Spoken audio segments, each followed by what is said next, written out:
This is a stimulus update and daily news report. Got some important updates to share with you. The official COLA announcement has been made.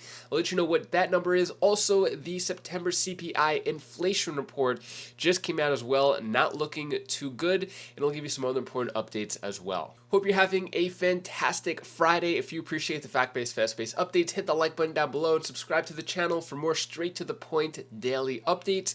So, Social Security cost of living, let's get into that. Adjustment will be 8.7% in 2023, highest increase in 40 years. So, 8.7% was the prediction for a while, and it looks like that is it. So, Social Security beneficiaries can expect an 8.7% boost to benefits in 2023. The Social Security Administration announced, and the increase tops the 5.9% COLA for 2022, which at the time was the highest in 4 decades. So looks like 8.7% is the increase.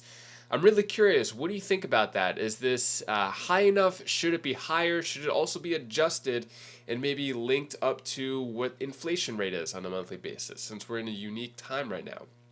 Let me know your thoughts on all that. So yeah, 8.7%. Some are saying it was going to go up to 10% and stuff. So yeah, not likely there. So it will.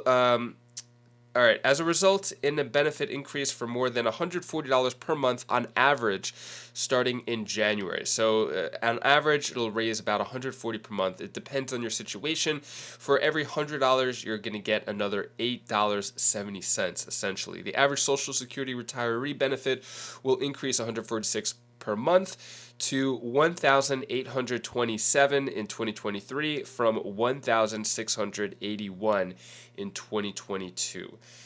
So yeah, and this is a little chart right here of the cost of living adjustment over the years. You could see how 2023 pretty high, not as high as the 1980, 81, and 82, as high as 14% in 1980.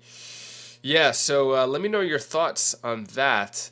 And then when it comes to inflation increase. So yesterday also was two big announcements, the COLA and the September inflation report, the CPI. So inflation increased 0.4% in September, more than expected despite rate hikes. So looks like all the rate hikes in the Fed isn't really slowing down inflation. It's actually still up, right? It may have gone down a little bit, but it's still up. Consumer prices rose 0.4% in September and were up 8.2% from a year ago. Excluding food and energy, the core consumer price index accelerated 0.6% and 6.6% respectively.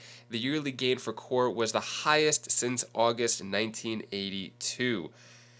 Yeah, so take a look at this video clip explaining more. Breaking news on the economy.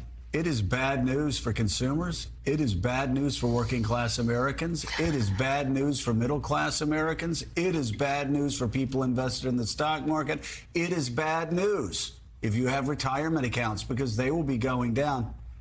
But it is good news if you're a Republican running for office in 4 weeks. The year-over-year inflation rate barely slowed last month from 8.3% in August to 8.2% in September. There's the last report before November's midterms elections, and the last before a key Federal Reserve meeting early next month on how much they're going to raise interest rates. Let's bring in CNBC's Dom Chu. Dom, Wall Street's going to be partying like it's 1981, which means they're not going to be partying. Gonna be ugly out there. Take us through it all.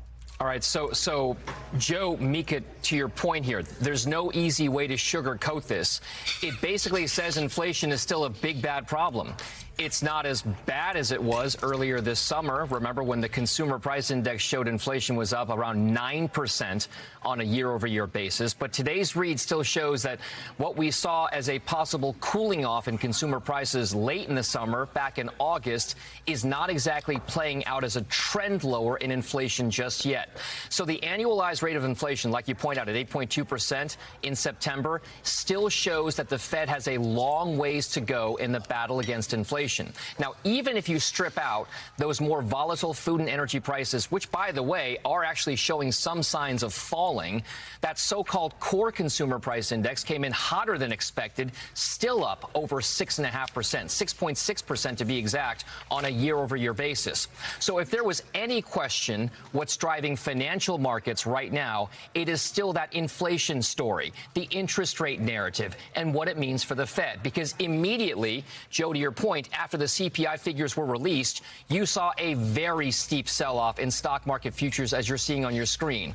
Right now, the Dow is implied lower by roughly 450 points. This is just a little under a half an hour from now when it opens. So a negative day, by the way, would put the S&P 500 and NASDAQ both at 7-day losing streaks as well. So all of this story is playing out in a very, very negative way for financial markets, Joe, Mika. Hey, Willie, 8.2%. Obviously, that's ugly. We also got news that Social Security payments are going to actually go up for seniors, 8.7%.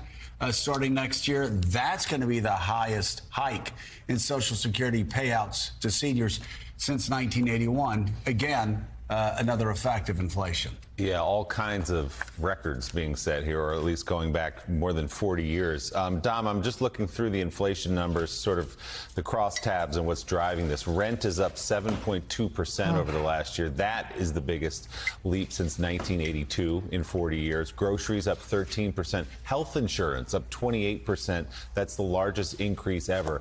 Man, these are real world pocketbook issues that are hitting people. How much is my rent? How much does it cost to go to the grocery store? How much does it cost to take care of my own health?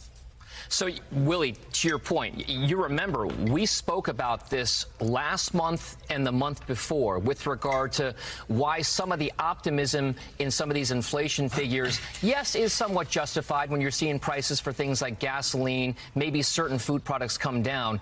But the reason why there was not as much optimism from a lot of economists out there who watch this stuff very closely is because of that stickiness in some of those key parts of inflation that you just mentioned, meaning that when you do see the food and energy prices kind of spike up or down all over the place, become volatile, the core is where people are focused, because what you do see, to your point, Willie, is when you have rent increases the way that you see them right now, or you have health care costs increasing at the way you see them now, those things are not as volatile as food and energy prices are, meaning if they go higher the way that they are, they tend to stay that way and they don't really come down as much. So when rent, healthcare, and those types of things become part of the overall kind of story behind inflation, that so-called stickiness that many economists will point to is the reason why a lot of folks are not yet ready to call this kind of peak, right? It might be just a little bit of a buzzword right now, but there isn't a lot of call for a peak in inflation, because if those sticky parts of the inflation story remain high, you could just see us at a higher base level for quite some time, and that's the real worry for a lot of the policymakers, especially Jay Powell, chairman of the Federal Reserve, guys. For sure. And CNBC's Dom Chu, thank you. We know the market's open in about 25 minutes. Possibly could be down. We'll have you maybe pop back in and talk to us about that. So what are your thoughts there? Not looking too good, at least for the short and midterm. Maybe things will get a little bit better long term, but no one knows what's going on. A lot of predictions, a lot of estimates, but yeah, things are still looking pretty bad. Let me know your thoughts on that. And that is all the news that I have for you today to hopefully brighten your day a bit. Here's my daughter Bella's tip of the day. Hi guys, this is Bella. This is the tip of the day. I want to tell you one of my favorite secrets. Adults don't know everything. You know, so I don't too. I know I'm really smart, but I don't really know as much things. You don't know as much things, but we're all gonna learn. I promise. If you keep on working every day, I can, and we all can, and we can all be really smart. And we can all be really smart. Thank you so much for watching. Appreciate your support. So yeah, gotta go teach some kids at the homeschool co-op that I'm a part of. I teach the teens, so that is an every Friday type of thing. So I got to do these videos a little earlier. I try to work it around the kids' schedule and stuff, but hopefully you have a great rest of your day and a great weekend. If you want to check out any of my other videos, my other channels, click right up here, and I'll see you in the next video. Take care, be safe. Thank you for watching.